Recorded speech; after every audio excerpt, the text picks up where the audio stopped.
Shocked. That's the best word. How I feel. Absolute shock.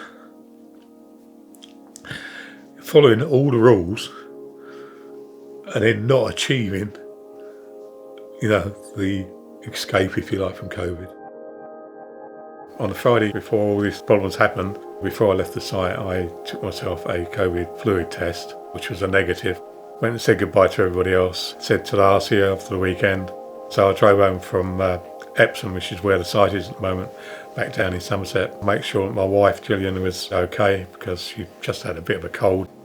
When I got home, I came in, said hello to Jill, and had a shower, put the clothes into the washing machine, and then asked her to do a COVID test because feeling a little bit concerned about her condition.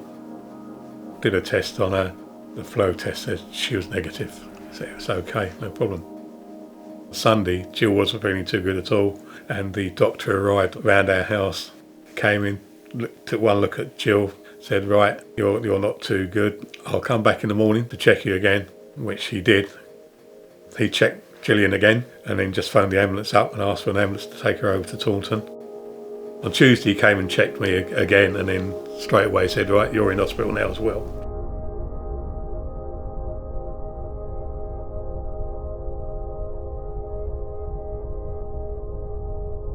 Scared. Basically really scared because we'd heard all the stories that people were going in there.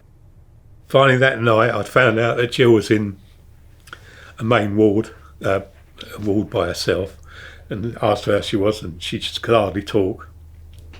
So towards the end of the week I ended up having a doctor come into my room and sit at the bottom of the bed. He had to explain to me that they may have to put Jill on a forced breathing for her lungs and that because they could not get her oxygen back up to the right level. You don't want that question. You do not want that question. If you ever think of the Grim Reaper sitting at the foot of a bed, that's how it felt. So anyway, the next day come in, and lucky enough, Jill had just about made enough oxygen overnight, so they didn't do it. The nurses and the doctors were absolutely spot on. The surprising thing to me was that nearly all the nurses had had COVID one way or the other, and they'd throughout the whole ward. So they knew what you were going through. Jill was on the mend, but not great. The hospital suddenly seemed to realise that actually me and Jill could talk because we both had COVID. So I was allowed to go down and see Jill for an hour and a half on one day. She looked great. She was alive.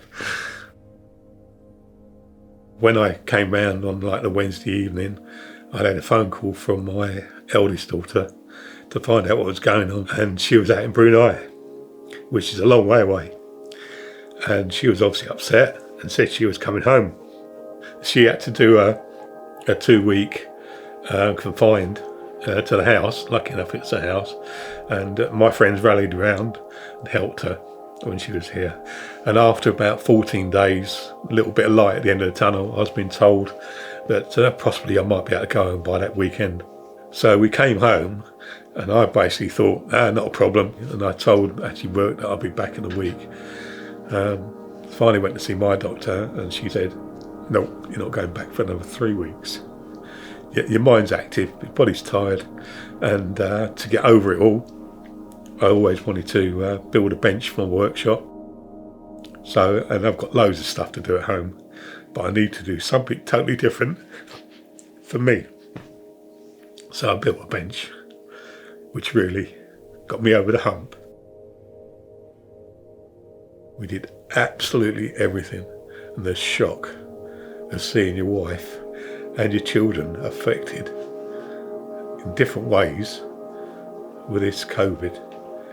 If you see it, you would not walk past an injection.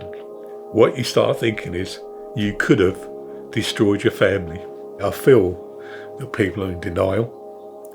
I still am frightened, because I think it's a depressive thing as well as an infection. I think other people have been affected that way.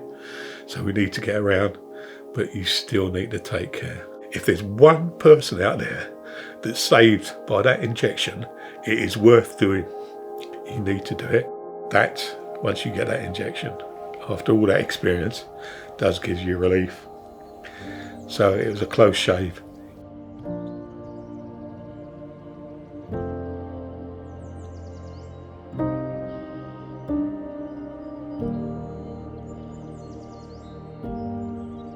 But the crux of it all is I had COVID and nearly lost everything.